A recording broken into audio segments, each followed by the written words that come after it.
નમસ્કાર દર્શક મિત્રો, ટુ ધ પોઈન્ટમાં આપ સૌનું સ્વાગત છે. આપની સાથે હું છું શિવમ.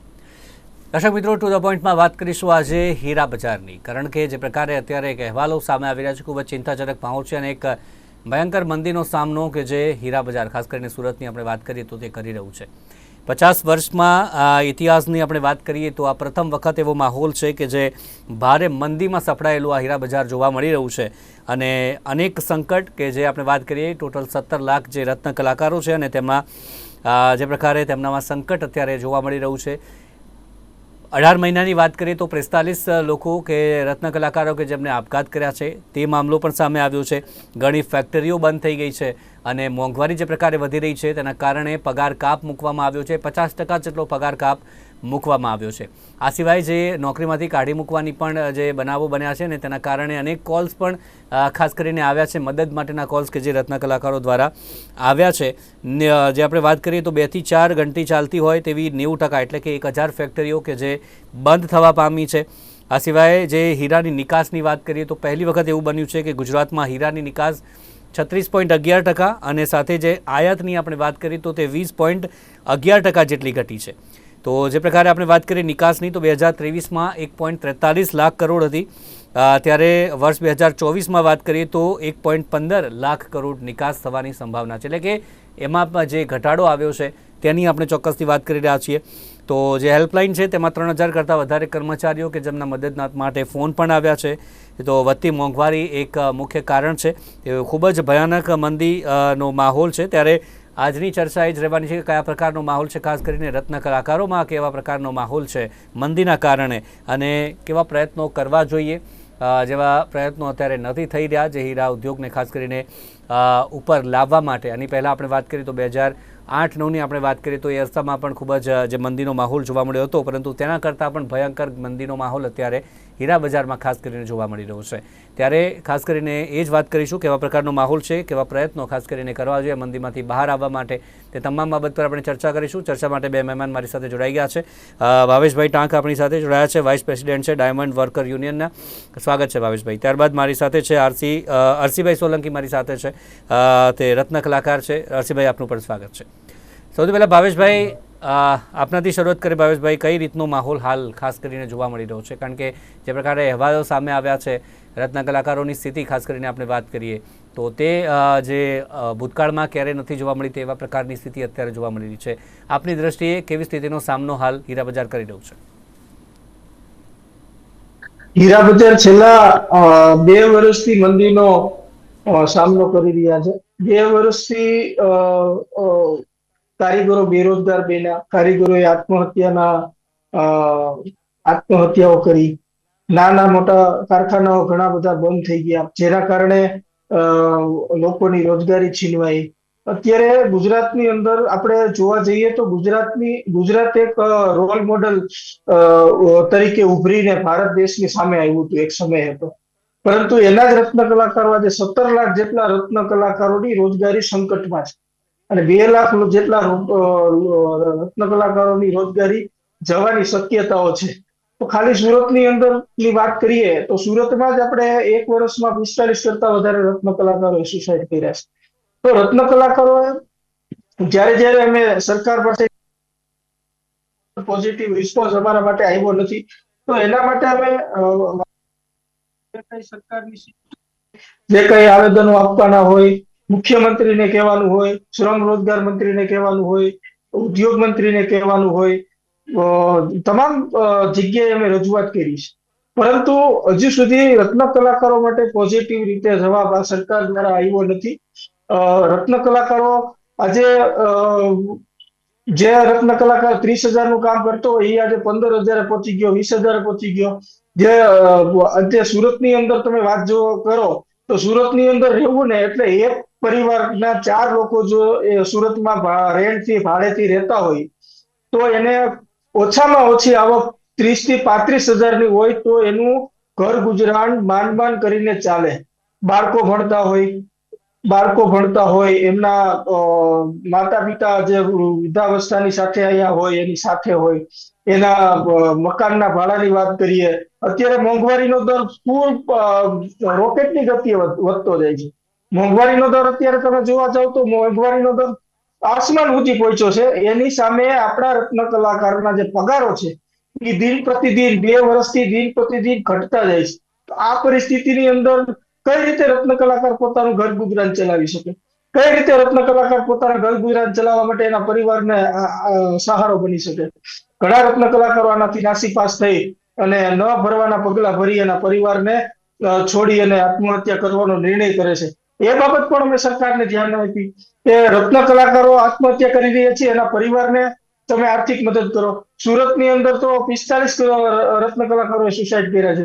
અને આ જ ગુજરાતની સરકારે ભૂતકાળની અંદર સુરતમાં ગુજરાતના દારૂબંધી છે, નઠાકાંડ થાય છે, તો 4-4 લાખ રૂપિયા સહાય ચૂકવેલી છે આ જ ગુજરાતની સરકારે. તો આ તો રત્ન કલાકાર છે. એના વિકાસ, એના પૈસામાંથી તમને ટેક્સ પ્લે કરશે. વિદેશથી સૌથી વધુ હુંડિયામણ કમાઈને લાવે છે. સુરતના વિકાસમાં 70% ફાળો રત્ન કલાકારનો છે.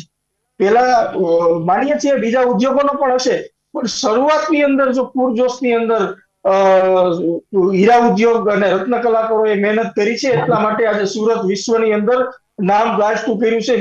વિશ્વ ફલક ઉપર ડાયમંડ સિટી તરીકે જો નામ ગાજતું કર્યું હોય ને, તો એના પાયામાં આપણા રત્ન કલાકારની મહેનત છે. તો એ રત્ન કલાકારની મહેનતને તમે હાવ ધ્યાન ઉપર જ ન લ્યો, એ તો કઈ રીતે બની શકે?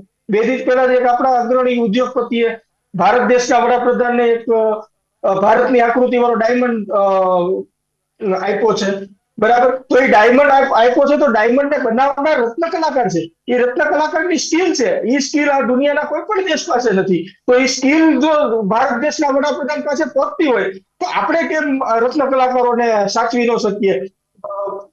નથી થયું એ ચોક્કસની વાત છે. આપની સાથે ફરી આવું છું આપની પાસે. આપણી પાસે હર્ષિભાઈ છે. હર્ષિભાઈ, આપ શું કહેશો રત્ન કલાકાર તરીકે? જે પ્રકારનો મંદીનો માહોલ છે હાલ, સુરતની વાત કરીએ, અમદાવાદની વાત કરીએ, મોટા શહેરોની ખાસ કરીને વાત કરીએ, કેવા પ્રકારની તકલીફનો સામનો રત્ન કલાકાર અને તેમના પરિવારને અત્યારે થઈ રહ્યો છે? રત્ન કલાકાર તો એના પરિવાર માટે તો ભયંકર, કારણ કે અટાણે જે કામ થતું હતું એ કામ નથી થતું. એના માટે અલગ અલગ વિસ્તાર બદલવા લાગ્યા, અલગ અલગ ધંધા બદલવા લાગ્યા, જે કામ નથી થતું હાલમાં, બરોબર? અને જે ત્યારે કામ મળે તો ભાવ તોડીને શોષણ, મોટા મોટા ખાતાનો, અને વધારે આપણે શેઠ સામે બોલીએ તો રજા આપી દે. ભાવેશભાઈને ખબર છે કે હું ચોથા મહિનામાં એને રિક્વેસ્ટ કરી હતી 28 તારીખે, 28 ગયા વર્ષની ચોથા મહિનાનું ઘરે બેઠો છું. હજી હાલમાં કોઈ ધંધો નથી મળ્યો હીરામાં, એવું છે. જી, જે પગારની ખાસ કરીને વાત કરીએ તો એવરેજ આમ કેટલો પગાર આમ રત્ન કલાકારો અત્યારે જે સમયાંતરે જે વધવું જોઈએ કે જે તેમાં કોઈ વધારો થતો આવ્યો છે કે એ કઈ રીતની સ્થિતિ છે તેમાં? અત્યારે મોંઘવારીના હિસાબે તો એવું લાગે કે જે 1000 ઉપર તો કામ થવું જ જોઈએ. મતલબમાં ભણતર છોકરાનું, પછી ખર્ચ એ બધું તો થતું જ નથી. હું હાલમાં મારી વાત કરું તો સુરત છોડીને અટાણે કામરેજમાં ભાડેથી રહું છું. સુરતમાં હું 45 રૂપિયા ભાડું ચૂકવતો હતો, અત્યારે હાલમાં અહીંયા કામરેજમાં 2000 રૂપિયા ચૂકવી અને છોકરાને બધાને અહીંયા લઈ લીધું છે મોંઘવારીના હિસાબથી.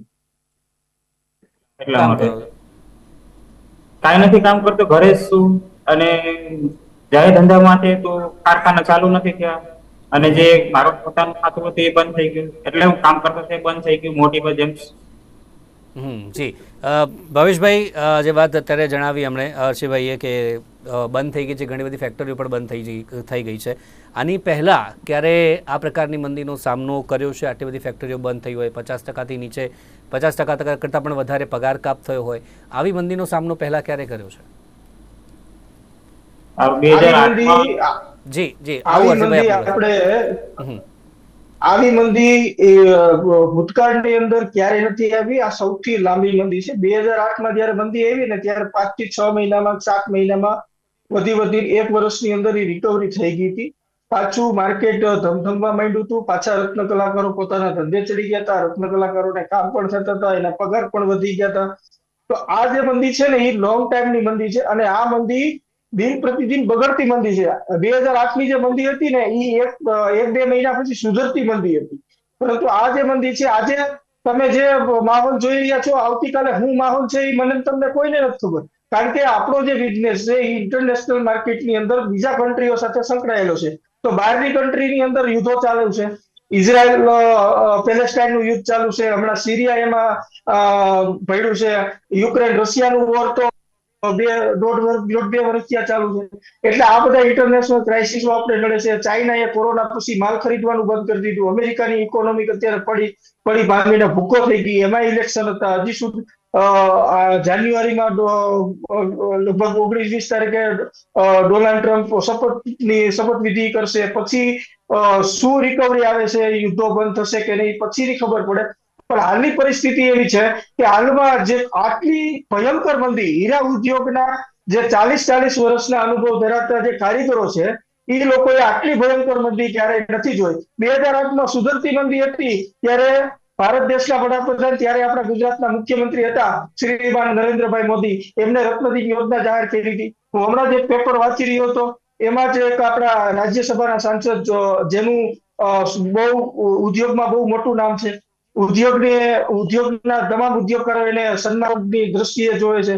ખૂબ જ સારું નામ છે. અને એની જે વાત કરે છે એ આખો હીરા ઇન્ડસ્ટ્રી જેનો અમલ કરે છે. આવું મોટું નામ છે. એનું જે નિવેદન છે, એના નિવેદન પરથી કે સરકારને મદદ કરવી છે, પરંતુ રત્ન કલાકારોનું રજીસ્ટર સરકાર પાસે નથી. આ રાજ્યસભાના સાંસદ, રાજ્યસભાના ગુજરાતના સાંસદ શ્રીમાન ગોવિંદભાઈ ધોળકિયાનું આવું નિવેદન છે. તો 2008 પહેલા કોઈ બોટપાટ નો લીધો, 2008 પછી એ કોઈ બોટપાટ નો લીધો. 2008માં જયારે રત્નદીપ યોજના ચાલુ થઈ તો કયા ડેટાના આધારે થઈ? આ પ્રશ્નો ઉપસ્થિત થાય છે. જો સરકાર પાસે રજીસ્ટર ન હોય તો આપ એક સરકારનો ભાગ છો, આપ એક શિરોમાન્ય વ્યક્તિ છો, સરકારમાં આપણું થોડું ઘણું વકે છે. તો રજીસ્ટર ભાવેશભાઈ રજીસ્ટર કેમ નથી, ક્યારથી નથી? આ સવાલ ખાસ કરીને ઉદ્ભવે. હા, પહેલેથી ડાયમંડ ઇન્ડસ્ટ્રીઝના અમે ઘણીવાર ગુજરાત સરકારને લેટરો લખ્યા છે કે રત્ન કલાકારોને તમે સર્વે કરો, કેટલા રત્ન કલાકારો ગુજરાતમાં કામ કરે છે, કેટલી કંપનીઓ છે, કેટલા નાના કારખાના, કેટલા મોટા કારખાના, રત્ન કલાકારો કેટલી સંખ્યામાં છે, એના આધારે તમે યોજના અને રત્ન કલાકાર કલ્યાણ બોર્ડની સ્થાપના કરો. પરંતુ હજી સુધીમાં સરકારે એ બાબતે ધ્યાન જ નથી દીધું. અને આજે એમના એના જ પક્ષના સાંસદ સ્વીકારે છે કે રજીસ્ટર ગુજરાત સરકાર પાસે નથી, એટલા માટે અમે મદદ નથી કરી શકતા. તો ગુજરાત સરકારને તાત્કાલિક ધોરણે આ સર્વે કરાવવો જોઈએ. કેટલા બેરોજગાર છે, કેટલા એ સુસાઇડ કર્યા છે, કેટલા અત્યારે હાલની અંદર કારખાનાઓ બંધ છે, એ સર્વે કરાવીને યોજનાને રત્ન કલાકાર કલ્યાણ બોર્ડની સ્થાપના કરવી જોઈએ. પહેલેથી જ આમાં રજીસ્ટર નથી. તો આ જે રજીસ્ટરનો મુદ્દો અત્યારે પ્રકાશમાં આવ્યો છે, તો હું આપના માધ્યમથી હું શાસક પક્ષને પણ કહેવા માંગુ છું કે ગુજરાત સરકારને વિનંતી કરું છું કે તાત્કાલિકના ધોરણે રજીસ્ટર કરાવવામાં આવે, સર્વે કરાવવામાં આવે, સર્વેના આધારે રત્ન કલાકારોને મદદ કરવામાં આવે. બે હાથ જોડીને ગુજરાત સરકારને પ્રાર્થના કરું છું. ચિંતાજનક આ બાબત કહી શકાય, કારણ કે રજીસ્ટર નથી એ એક મહત્વનો મુદ્દો છે. કારણ કે સરકાર કંઈક કરે તો કેવી રીતે કરે એ પણ એક મહત્વનો સવાલ બની જાય છે. હીરા ઉદ્યોગની ખાસ કરીને વાત કરીએ તો લાખો કરોડો જે ટર્નઓવર, ખાસ કરીને આપણે વાત કરીએ આયાત નિકાસને લઈને આપણે વાત કરીએ, પરંતુ તેમાં રજીસ્ટર નથી, એક મોટો સવાલ આમાં બની રહ્યો છે. ખાસ કરીને આપણે અર્શીભાઈ શું કહેશો આપ? જે પ્રકારે આપણે વાત કરીએ, જે હમણાં ભાવેશભાઈએ ઘણી બધી વાત કરી કે જે કામ થવું જોઈએ સરકાર તરફથી તે નથી થયું રત્ન કલાકારો માટે, આપનું શું કહેવું છે? એ કામ થવું જોઈએ. ભાવેશભાઈની વાત સાચી જ છે, કારણ કે આ વારાફરતી આવી રીતના હાલા જ કરે છે. બેરોજગાર, અને કારીગરો ઘણા આત્મહત્યા કરે છે, એવું છે. તો સરકાર ઉપર આપણે કેવી રીતના માંગણી કરીએ કે સહાય આપો? એના માટે શું કરવાનું પ્રોસેસમાં કાંઈ? સાથે જે કામ કરતા હોય રત્ન કલાકારો હોય, આપની સાથે જે કામ કરતા હતા, તેમની સ્થિતિ અત્યારે ખાસ કરીને કેવી છે? કોઈ દાખલો આપ કરવા માંગો કે એમની સ્થિતિ આ પ્રકારે અત્યારે જોવા મળી રહી છે? એ લોકો પાસે દેશમાંથી આવી ટિકિટના પૈસા બી નથી, અહીંયા રૂમના ભાડા એમને ચડે છે, બરોબર? એવી પરિસ્થિતિ છે એ લોકોની. અને જે અહીંયા આવી ગયા છે એ લોકોને એકબીજા હેલ્પ કરી અને ખાવાનું પોષણ કરે છે ધીરે ધીરે, કે ભાઈ થોડાક પૈસા ઓછી ના આપો પછી આપી દેશો, ખાતું ખુલશે ત્યારે. એવી રીતના બધા સહાય અલગ અલગ ફ્રેન્ડ સર્કલ દ્વારા કરે છે. પોઝિશન હાલ અત્યારે એ છે. જી, આપ અત્યારે શું કરો છો? અને જે ઘરનું ગુજરાન ચલાવવા માટે ખાસ કરીને જે આર્થિક હોતું હોય છે કે કોઈ કમાનાર હોય ઘરમાં, આપના ત્યાં ગુજરાન કેવી રીતે ચાલી રહ્યું છે? આપ કહો છો કે કશું નથી કરતો ત્યારે. ભાઈ એમાં એવું છે કે મેં મારા પોતાના ઘરના, મારા વાઈફના દાગીના ગીરવે મૂકી અને અમે અમારું શોષણ કરીએ છીએ. ઘરમાં બધી ખાવાનું પૂરી કરીએ છીએ. બાકી હાલમાં કઈ ધંધો મળતો જ નથી. ભાવેશભાઈ, આવા કેટલા રત્ન કલાકારો હશે અત્યારે, અને ખાસ કરીને જે પગારની વાત કરીએ, જે મળવું જોઈએ જે કામ કર્યા બાદ, તે એવરેજ કેટલું હશે તમામ રત્ન કલાકારો માટે મેક્સિમમ આપણે જે પ્રકારે વાત કરીએ, ને તેની સામે બીજો ખર્ચો, કેવી કેવી તકલીફો રત્ન કલાકારોને પડી રહી છે? અત્યારે આપણે વાત કરીએ તો સમગ્ર ગુજરાતની અંદર અમદાવાદ, બોટાદ, ભાવનગર, ગારિયાદર, લાઠી, લીલિયા, રાજકોટ, જુનાગઢ, તાલાળા, કેશોદ, આ બધી જ જગ્યાએ નાનાથી મોટા પ્રમાણની અંદર ડાયમંડ ઇન્ડસ્ટ્રીઝ, અમદાવાદ, સુરત, આ બધી જ જગ્યાએ, ડીસા લઈ લો, પાલનપુર લઈ લો, બધી જ જગ્યાએ નાનાથી મોટા પ્રમાણમાં ડાયમંડ ઇન્ડસ્ટ્રી કાર્યરત છે. અને આની આશરે જો અનુમાન લગાવવામાં આવે તો 25 લાખ લોકો આની આ ઉદ્યોગમાંથી રોજગારી મેળવે છે. તો એ લોકોનો જયારે મંદી નહોતી ત્યારે એનો પગાર હતો 25 થી 30 હજાર, તો અત્યારે એનો પગાર થઈ ગયો છે ઘટીને 15 થી 20 હજાર. તો એ કઈ રીતે એનું ઘર ગુજરાન ચલાવે? તમને ખબર છે મોંઘવારી અત્યારે ક્યાં પૂગી? તેલના ડબ્બાના ભાવ એક સમયમાં જે ડબ્બો તમને 1500 નો મળતો હતો, એ જ ડબ્બો આજે 3000 નો થઈ ગયો, 2800 નો, 2700 નો થઈ ગયો. ખાંડના ભાવ તમે જોઈ લો, ઘઉંના ભાવ તમે જોઈ લો, બધી જ ખાદ્ય સામગ્રીઓના ભાવ તમે જોઈ લો. તો આમાં રત્ન કલાકાર કઈ રીતે એનું ઘર ગુજરાન ચલાવે? જ્યારે કેસ્ટાની પોલિસી બહાર પડી ત્યારે અમે પણ ગુજરાત સરકારને કીધું હતું કે ગુજરાત સરકારને જેમ કેસ્ટાની પોલિસી બહાર પડી એવી જ રીતે અમારા કારીગરોની, રત્ન કલાકારોની કેમ બહાર ન પડી શકે? અમારું એક બોર્ડ નથી, 25 લાખ લોકો જે ઉદ્યોગમાંથી રોજગાર કમાય છે, એક કઈ બોર્ડ નથી. એટલે અમે સરકાર પાસે માંગણી કરી કે રત્ન કલાકાર કલ્યાણ બોર્ડની સ્થાપના કરો. એની અંદર જનતાના પ્રતિનિધિને બેહાડો, આઈએએસ ઓફિસરોને બેહાડો, કામદારના પ્રતિનિધિને બેહાડો, ઉદ્યોગકારના પ્રતિનિધિને બેહાડો. એ રિપોર્ટ કરશે સરકારને અત્યારે શું પરિસ્થિતિ છે, ત્યાર પછી તમે એની યોજના કે આર્થિક પેકેજ જાહેર કરશો. આ બાબતના રસ્તાઓ પણ અમે દેખાડ્યા અને સરકારને લેટરો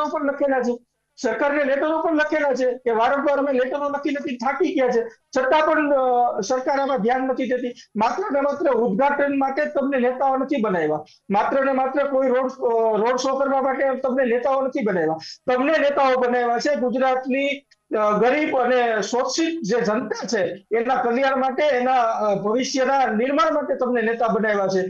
તમને માત્ર ને માત્ર એસી ઓફિસમાં બેહીને તમને શોબાજી કરવા માટે નેતા નથી બનાવ્યા. આના રસ્તા પણ અમે દેખાડ્યા છે, આના સોલ્યુશન પણ અમે સરકારને કીધા છે, છતાં પણ ગુજરાત સરકાર કાંઈ કરતી નથી. મને એવું લાગે છે કે આ સરકાર નથી કરી રહી, આટલો લાંબો સમય થયો છતાં પણ નથી કરી રહી. શું કારણ આપને લાગી રહ્યું છે? મને અત્યારે સ્પષ્ટપણે એક જ કારણ દેખાય છે. સ્પષ્ટપણે હું જો મારા અનુસંધાને જે લોકવાયકા કહી છે એ પ્રમાણે મને એક જ કારણ દેખાય છે. ગુજરાતમાં ગુજરાત સરકાર અને માલિકોની મિલીભગતથી કારીગરોનું ભરપૂર પ્રમાણમાં એના માનવાધિકારનું હનન થાય છે અને એનું શોષણ થાય છે. કારીગરો એક બાજુ રહી જાય છે અને માલિકો સરકારની પાસે બેસી એના કામો કઢવી લે છે. તમે હું જીએસટી ની વાત કરું, જીએસટી આ ઇન્ડસ્ટ્રીની અંદર 7% હતું, એમાંથી કંઈક 2-2.5% ઘટાડીને નીચે લઈ આવ્યા. હમણાં એક્સપોર્ટ પોલિસીમાં સુધારો કરી અને ઘણી બધી સુધારા વધારા કરી, જેમ ઉદ્યોગકારોને જે સીધી રીતે ફાયદો થાય એવા નિર્ણયો સરકારે લીધા છે. તો હું તમને એવું કહેવા માંગુ છું કે ઉદ્યોગને ચલાવનાર રત્ન કલાકારોનું છું. હમણાં તો ડીપીએસ ગ્રુપે 10 થી 15% ભાવ ઘટાડ્યા કાચા રફના આયાતમાં. તો એ 10 થી 15% ભાવ ઘટાડ્યા, તો અમારા રત્ન કલાકારના મંદીમાં તમે 20% પગાર ઘટાડ્યા, તો તમે 10% ભાવ નહીં વધારી શકો? ભાવની અંદર બંધારણ થવું જોઈએ. ગુજરાત સરકારે ડાયમંડ ઇન્ડસ્ટ્રીઝમાં ઇન્ટરફિયર કરવો જોઈએ, એનો સર્વે કરાવવો જોઈએ. કેટલા લોકો માલેતુજાર છે, કેટલા લોકોએ કેટલું પ્રોફિટ છેલ્લા 15 થી 20 વર્ષમાં કર્યું, બધા જ આંકડા સામે આવે તો હીરા ઉદ્યોગની અંદર તમને ખબર પડી જશે કે રત્ન કલાકારોની હાલત શું છે. સાહેબ, લેબર કાયદા મુજબના લાભો નથી મળતા, ગ્રેજ્યુટી ન આપવી પડે એટલે 2-3 વર્ષે કંપનીઓ ફેરવી નાખે છે, અને બોનસ તો દૂરની વાત છે, બોનસ અમુક તો બોનસ પણ નથી આપતા. તો આ રત્ન કલાકાર જાય ક્યાં? એક પ્રકારે શોષણ કહી શકાય, એક પ્રકારે શોષણ કહી શકાય. હું એ જ કહું છું કે 10 તારીખે માનવ અધિકાર દિવસ છે, તો ગુજરાતની અંદર આ ભારતે સંયુક્ત રાષ્ટ્રની અંદર સહી કરી છે કે અમે માનવના અધિકારોનું રક્ષણ કરશું. તો એનું મહત્વ કઈ? ગુજરાતની અંદર 25 લાખ લોકોના માનવ અધિકારનું હનન થાય છે. સાહેબ, એક જુઓ તમે, એનું શોષણ કઈ પ્રકારે? લેબર કાયદાનું પાલન નહીં, એટલે બધા લેબર કાયદાનું પાલન ન થાય ને એટલે એક માનવ અધિકારનું હનન કહી શકાય છે. જી હરજીભાઈ, માનવ અધિકારોનું હનન ખાસ કરીને હવે આગળ કેવી રીતે કરવું જોઈએ? લડત અત્યારે ચાલુ કરી છે, આ લડત કેવી રીતે આગળ વધારવી જોઈએ જેથી જે પ્રશ્નો છે તેનો ઉકેલ આવે? આપને શું લાગી રહ્યું છે? આપણે તો લડવા કેવી રીતે સરકાર સામે જાય? કારણ કે વોટિંગ આવે ત્યારે ઘરે ઘરે એ લોકો આવે છે, અને આવી કોઈ પરિસ્થિતિ નબળી હોય ત્યારે નથી આવતા. મોટી વાત તો આ જ છે, બરોબર? એટલે હમણાં નહીં જાગે, વોટિંગ ટાઈમ આવશે ને ત્યારે જાગશે. હું આમાં એક મુદ્દો ઉમેરવા માંગુ છું. જી. જ્યારે સરકારની કોઈ પણ ઇલેક્શન આવે છે, તો ઇલેક્શન હા. આવે છે ત્યારે તો કોઈ પણ સત્તાધારી પક્ષ હોય એને ખબર છે કે આ શેરીમાં મારા આટલા વોટ છે, આ મકાનમાં મારા આટલા વોટ છે. તો એ સિસ્ટમથી કામ લઈ અને એ લોકો કેમ નથી કહેતા કે ભાઈ તમે સર્વે કરી આવો જાઓ, આપણા મતદારો જે છે એ અત્યારે કઈ હાલતમાં જીવી રહ્યા છે એનો સર્વે કરીને મને આપો, કેમ નથી કહેતા? જ્યારે તમારે બુથ મેનેજમેન્ટ આટલું મજબૂત હોય કે આ ગામની અંદર મારા 1500 જ વોટ નીકળશે, આ તાલુકાની અંદર મારા 15,000 જ વોટ નીકળશે, તો તમે કેમ એ નથી કહી શકતા કે ભાઈ આ રત્ન કલાકારોના કે છે વોટ મળે છે? સર્વે થઈ શકે છે, આટલા બધા ધારાસભ્યો છે, કોર્પોરેટરો છે, તમામ અધિકારીઓ છે, પરંતુ એક મનસાની ખાસ કરીને વાત કરી આપે એનો જે અભાવ ખાસ કરીને જોવા મળી રહ્યો છે. હર્ષિભાઈ, અંતિમ સવાલ આપને, શું માંગ કરવા માંગો છો આપ? આપણે રત્ન કલાકાર વતી, રત્ન કલાકાર અન્ય ભાઈઓ વતી સરકારને શું માંગ કરવા માંગો છો? સરકારને એવું જ કે જે ભાવેશભાઈ કહે છે એવી રીતના અમને થોડીક સહાય આપો, બરોબર? એવી રીતના. અને તમે જે આવેદન પત્ર ને એવા આપવાથી કઈ ફાયદો થતો નથી, તો આના માટે તો ક્યાંક અલગ જ કરવું પડશે. ભાવેશભાઈ, હવે આપે જે પ્રકારે જી જી, આપે જણાવ્યું કે જે રત્ન કલાકારો આમાં પીસાઈ રહ્યા છે તેમનું શોષણ થઈ રહ્યું છે, રત્ન કલાકારો કે જે ખુલીને બહાર આવતા નથી એવું કંઈ છે કે પછી જે પ્રકારે આપણે જણાવ્યું કે માલિક અને સરકાર કે બંનેની મિલીભગત છે, હવે આ લડતને આગળ કઈ રીતે લઈ જવામાં આવશે? રત્ન કલાકારો માટે ન્યાયની માંગણી આપ કરી રહ્યા છો, કઈ રીતે આગળ વધારવામાં આવશે? પહેલો મુદ્દો તો એ છે કે રત્ન કલાકારોને પહેલેથી જ આ લોકોએ આર્થિક ગુલામીનો સામનો કરવા માટે મજબૂર કર્યો. પહેલા એને 40,000 નું કામ થતું, રત્ન કલાકારોએ મકાન લીધા, ભાડાનો ભરવા માટે, એટલે એના પરિવાર માટે એક આશરો લીધો. ઈએમઆઈ નથી ભરાતા એટલા માટે એ રત્ન કલાકાર લડવા માટે રોડ ઉપર આવતો નથી. પરંતુ હું આપના માધ્યમથી કહેવા માંગુ છું, આવનારા ઇલેક્શનોની અંદર અમે રત્ન કલાકારોને સમજાવીશું, રત્ન કલાકારોને પરિસ્થિતિ વાકેફ કરાવશું કે જે લોકોએ મંદીની અંદર તમારો સાથ નથી આપ્યો, તો એ આપણા જે મતદારનો અધિકાર છે એ અધિકારોનો ઉપયોગ કરી આ લોકોને સબક શીખવાડવી એ આપણી ફરજ છે. તો આવનારા ઇલેક્શનોની અંદર અમે ઘરે ઘરે જઈ અને આ રત્ન કલાકારોને સમજાવવાના પ્રયત્નો કરશું કે જે લોકોએ તમને સાથ નથી આપ્યો એને આપણે કઈ રીતે તમારે સાથ આપવો જોઈએ, એ બધો જ નિર્ણય રત્ન કલાકારો આવનારા ઇલેક્શનોની અંદર કરી લેશે. જે રત્ન કલાકારોને સમજાવશો, આપે જણાવ્યું રત્ન કલાકારો ખુલીને બહાર આવવા તૈયાર છે. આ મુદ્દે ઘણા બધા વર્ષોથી આપ સંપર્કમાં છો, અન્ય એસોસિએશન પણ છે ડાયમંડના, ખાસ કરીને એમના તરફથી કેવો પ્રતિસાદ છે આ મામલે? કઈ રીતે આગળ રણનીતિ ઘડવામાં આવશે? અમે જ્યારે રેલીનું આયોજન કર્યું હતું સુરતની અંદર, ત્યારે લગભગ અમારા 50 જેટલા કાર્યકર્તાઓને ડિટેન કરવામાં આવ્યા હતા. એટલે જ્યારે જ્યારે અમે લોકતાંત્રિકની ઢબે શાંતિપૂર્ણ રીતે અમે આંદોલન જ્યારે કરીએ છીએ લોકોના હિત માટે, ત્યારે એન કઈ પ્રકારે અમને મંજૂરીઓ આપવામાં નથી આવતી અને અમારી ધરપકડ વહોરી લે છે. તો આજે બીજા જે સંગઠનો છે, જે આપણે બીજા જે સંગઠનોની વાત કરી, તો સુરતની અંદર સુરત ડાયમંડ એસોસિએશન છે એ ક્યારે પણ રત્ન કલાકારો બાબતે સરકાર સમક્ષ પડશે નહીં, કારણ કે એ પહેલેથી જ એનું જે માળખું છે આખું સરકાર તરફી જ હોય છે. એ ક્યારે એમ બોલશે નહીં કે હા મંદી છે એમ બોલશે, પણ સરકારને મદદ કરવી પડે આમાં બહાર થઈને વસ્તુ નહીં કે શું કામે એ પહેલેથી જ એની સિન્ડિકેટ છે કે સરકાર સામે આપણે બોલવું ન જોઈએ. પરંતુ ડાયમંડ વર્કર યુનિયન જે છે એ તમામ રત્ન કલાકારોના સંપર્ક કરશે, તમામ રત્ન કલાકારોને જાગૃત કરશે અને જાગૃત કરી લોકશાહી ઢબે ગાંધી ચિંધ્યા માર્ગે જો આંદોલનની જરૂર પડશે તો અમે એ તરફ પણ રત્ન કલાકારોના કલ્યાણ માટે જશું. પરંતુ જો સરકાર આમાં કાંઈ ને કાંઈ વિચારે તો સારી બાબત છે, નહીં તો આ જ રત્ન કલાકારો એક દિવસે સ્વયંભૂ રોડ ઉપર આવી અને સ્વયંભૂ આંદોલન તરફ ન જાય એનું પણ સરકારે ધ્યાન રાખવું જોઈએ. એટલે કે હવે રત્ન કલાકારો વતી તમામ જે યુનિયન છે તે પણ ખાસ કરીને લડી લેવાના મૂડમાં છે અને જે પ્રશ્નો છે કે જે જલ્દીમાં જલ્દી હલ થાય તે મુદ્દે આગળ વધી રહ્યા છે. ખૂબ જ ચોક્કસથી એક ચોંકાવનારો મુદ્દો છે. 25 લાખ જે રત્ન કલાકારો અને તે અત્યારે ક્યાંક ને ક્યાંક મુશ્કેલીમાં સપડાયેલા જોવા મળી રહ્યા છે. હવે તેમના મુદ્દે આગળ સરકાર શું કરે છે તે પણ ચોક્કસથી મહત્વનું રહેશે. આ બાબત સાંભળે છે કે નહીં, ખાસ રજિસ્ટરની જે પ્રકારે ચર્ચા કરીએ છીએ કે કેટલા રત્ન કલાકારો છે તેનો યોગ્ય આંકડો પણ નથી સરકાર પાસે. એ મુદ્દો ચોક્કસથી હલ થાય અને યોગ્યમાં યોગ્ય સહાય પ્રાપ્ત થાય, કારણ કે ભૂતકાળમાં જેવી મંદી નથી થઈ તેવી આ મંદી છે અને એમાંથી જલ્દીમાં જલ્દી બહાર આવે તેવી આશા આપણે પણ રાખીએ છીએ. આપણી સાથે જોડાયા ભાવેશભાઈ અને હર્ષિભાઈ, બંનેનો આભાર અમારી સાથે જોડાયા તે બદલ. Thank you very much. પોઈન્ટમાં બસ આટલું જ. ફરી મળીશું નવા મુદ્દા સાથે. રજા આપશો. નમસ્કાર.